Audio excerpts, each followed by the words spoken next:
So Matt Roller wrote a very good deep dive into the West Indies slide for Cricinfo recently, and it was probably much needed. The West Indies being absolutely drop-ass terrible in the World Cup is a far bigger story than England losing the Ashes.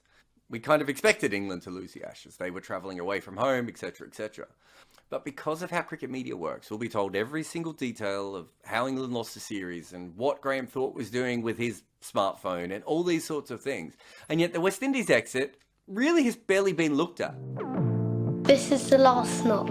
My dad told me to say this.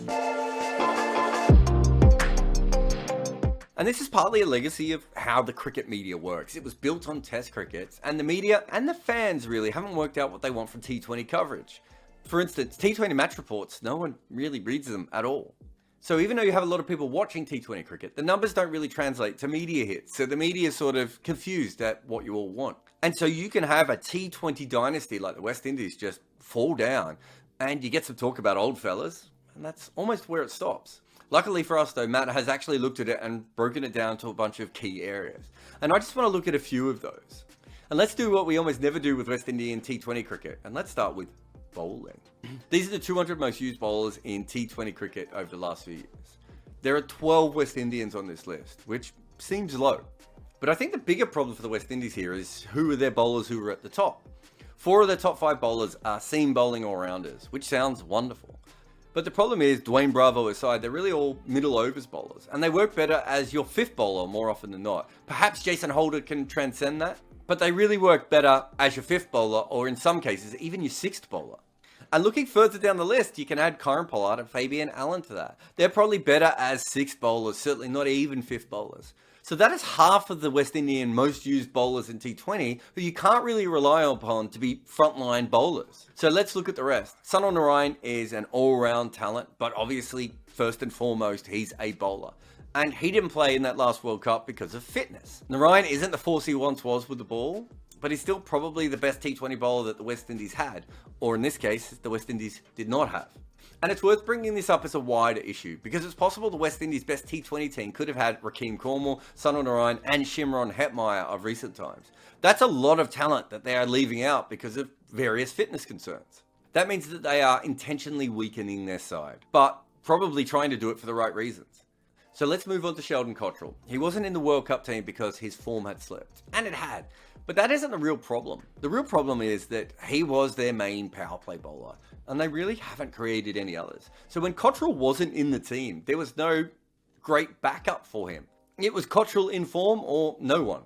In that World Cup, Obed McCoy and Ravi Rampal both played ahead of him. And Obed McCoy is a really good bowler, but he's probably a death bowler. And Rampal was probably brought in again as a death bowler. It's not that those two aren't good bowlers.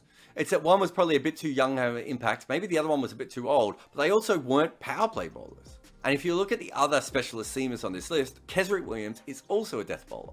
So the only two really on this entire list that could have helped in the power play are Alzari Joseph and O'Shane Thomas. Joseph just hasn't come on as they would have hoped. There's clearly a lot of talent to him, but I can't see him being very close to being the main power play bowler at a World Cup at the moment. O'Shane Thomas was in that World Cup squad, but they had no faith in him. And if you look at the combined talent of Cottrell, Joseph and Thomas, you do have to wonder how the West Indies ended up with none of them as certain starters for that World Cup team. The talent is there. As for the spinners, Akil Hassan certainly looks very good, but you'd love to have an off spinner to pair him with. And Sunil Narine and Rakeem Cornwall would both be ideal, except, they're not there. It's also worth noting that West Indies had a leg spinner who had taken a lot of wickets in the World Cup and can bat and is one of the best fielders in the world. But again, they didn't feel that confident in Hayden Walsh Jr. So what have we really learnt from their bowling? Well, there's a lot of talent there, but it doesn't quite fit together. And most of their most used bowlers in T20 cricket fulfill a very similar role to each other. And there seems to be a lot of death bowlers coming through, but maybe not enough bowling at the top. And they don't feel that comfortable with their spinners. And the other guys who are really good are not that fit. That's a really awkward situation for themselves to find themselves in. And I think the most important thing is that looking at the way that the team has come together at the moment and for the next World Cup, they don't really have any bowler that you're like, this is a gun wicket taker. And that seemed to be one of their biggest problems in the 2021 World Cup. And let's compare this to their last title in 2016. Samuel Badgery was creating havoc up front, getting wickets, but also being impossible to hit. Bravo was still taking a lot of wickets in the death back then. Andre Russell still had working knee joints and could use express pace, which gave them more variety in their team. They even had someone like Suleiman Ben, which is a very rare kind of spinner. It wasn't a great bowling unit, but it was very experienced without being old, and it was smart, skilled, and there were lots of working parts to it. A lot of those options have just gone. They really have to hope that the form fluctuations favour them when the next World Cup comes around, or their all-round gamble pays off. Alright, so let's move on to the next thing, where I have written down hitting and not batting, because I think the West Indies play the game more in that style. Smart hitting rather than excitable batting like some other T20 cultures. And there's a great stat in Matt Roller's piece about how in 2016 the West Indies attacked 56% of the time, and in 2021 it's 57% of the time. Their game plan really hasn't changed that much, but T20 cricket had. And I've seen a lot of people that have said that the West Indies method is now old-fashioned. I don't really believe that's true. I think their slog or sit method is still perhaps the best way forward, and I think we'll see more and more players use it in the next few years. What's changed though is the entire structure of T20 cricket around them. And their individual batters have not moved on much with that. And that's partly because they're older and also because they pioneered a great method. One way or another, Gayle's batting was the basis for West Indies' success in both World Cups. Not always through his weight of runs, but through that method that everyone else seemed to come on board with as well. What GAYLE does is happily block low percentage balls and attack high percentage balls. And he's not worried about running between wickets and taking any risks on one extra run. If he's taking a risk, it's in attempting a 6 when the matchup and the delivery are in his favour. In 2012 and 2016, these were still fairly new concepts, and it wasn't really how other people were thinking. And there was analysis, it certainly existed back then, but not on the level that we have now. This was at the beginning of all this matchup stuff that we're bombarded with all the time in T20 cricket. And I think the West Indies players were just a little bit ahead of the curve on this. Not just in using analysis, which they actually did, but in also knowing what suited their game styles. For instance, taking less singles really does take away the chances of being run out, but it also means their batters were focused on boundaries, which we know are just more important because they're higher yield. So all a West Indian batter had to do at that stage was wait for a bowler to deliver into their wheelhouse and then boom. Take Chris Gayle and leg spin. He still faces it, obviously, but he used to eat the souls of leg spinners. And now that has been lessened because even his main food group has found a way to slow him down and dismiss him a little bit. They haven't slowed him that much, but there are certainly a lot more wickets, and it is a slower strike rate. This is him before and after the 2016 World Cup. He remained a monster, but with a leash on. So what changed? Teams worked out what these guys were waiting for. There are no complete batters, and everyone has areas that they don't like. And in some ways, the T20 generation, especially those who go freelance and play all this cricket, are more limited than other batters because they don't have the chance to round out their game by playing red ball cricket anymore. And essentially, to be a good T20 franchise hitter, you need to be able to smash right arm pace around 80 to 85 miles an hour and survive the rest. Maybe if you add in one or two kinds of spin that you like facing, or a love of slow balls or something, maybe even left arm quicks, suddenly you're a really top level T20 franchise player on the circuit. Get to international cricket though, and the bowlers are quicker. Some teams have endless spin, or in Pakistan's case, endless left arm pace. And that advantage that you had before is suddenly just not there anymore. And you look at many of the West Indian batters, and they are great at taking down mediocre pace and most spin if it's not leg spin. They're really good and set up perfectly for T20 cricket. It's not that they're soft or bad, it's just that that's what the circuit produces a lot of. So we have this sort of perfect formula coming together when it comes to West Indies batting. Teams know them. They're more limited than they should be, and in this particular case, they're either too old or too young. So I don't really think this means that the 6 or nothing tactic isn't right. But I think it shows how hard that theory is to pull off in an era when anyone can find out what kind of deliveries that you don't like to face. I still think if you're going to take a huge risk at T20 cricket, it's better to do it for a boundary. But I wonder now if the West Indies are just having to take bigger chances from balls that's just harder to hit. It should also be pointed out for the UAE, there was also the big boundary theory, that the West Indies needed smaller surfaces in order to help them.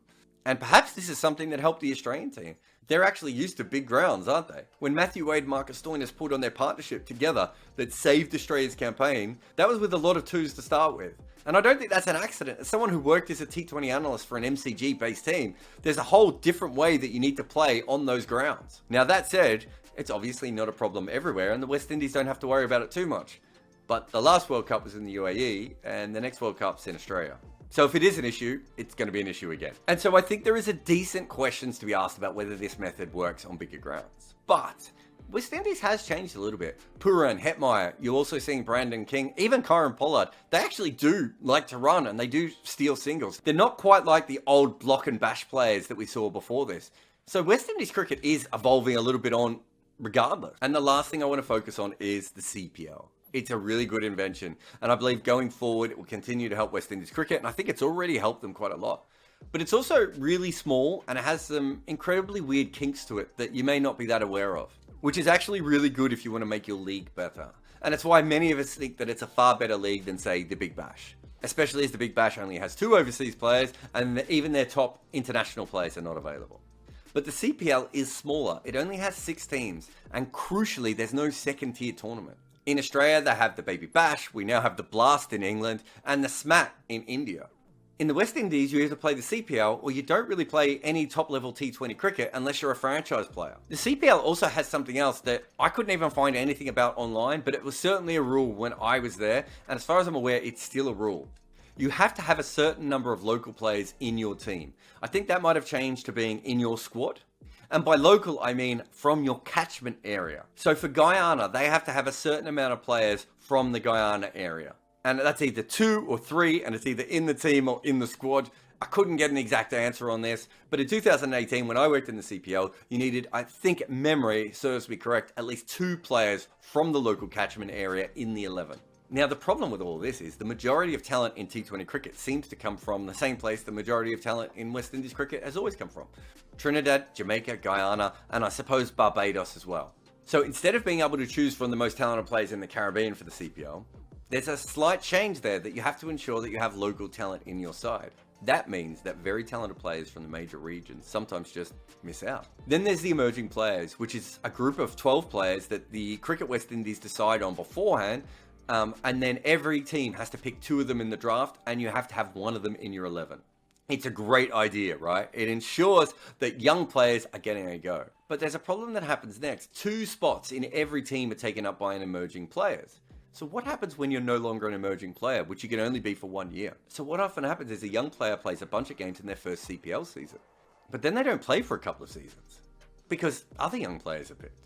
And there's a perfect example of this that I want to talk about. Odean Smith. My first day ever working with a cricket team was with St. Lucia, and we were in Trinidad. And the first training session, I watched Odean Smith come in and bowl, and he was fast. He bowled a ball that bounced off a length that just went flying over the nets. And I thought to myself, well, that's over 90 miles an hour.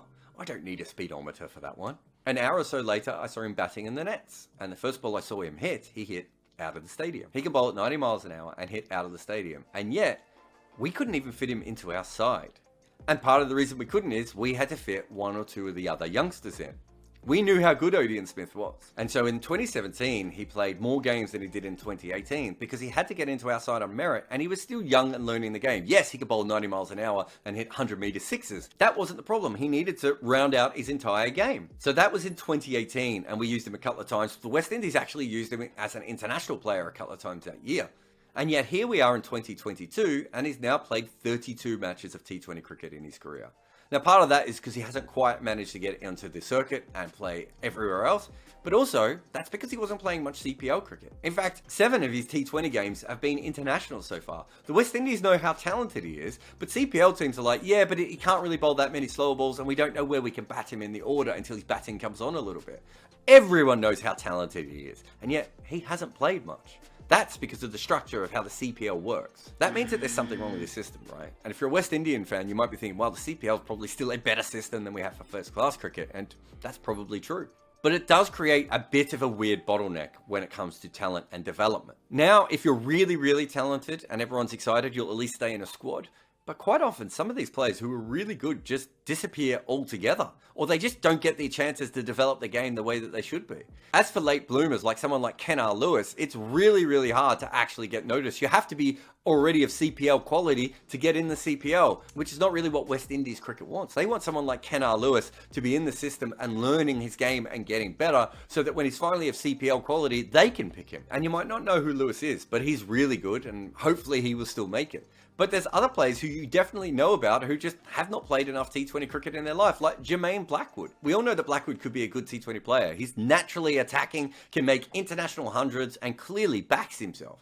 But he struggled when he was young in the CPL, and so for 4 years, no one picked him. He just wasn't in T20 cricket in the West Indies. How can you have a player of that talent just not getting any experience? And then he was picked when he was much older, and he struggled a little bit in that season, and that's the end, right? He probably won't even get another go, despite the fact that quite clearly Jermaine Blackwood should be a good T20 cricketer. If not a star, then at least a good role player on a CPL team. But he hasn't played enough T20 cricket, and you can't blame him because he hadn't been playing any good league, because it's CPL or bust.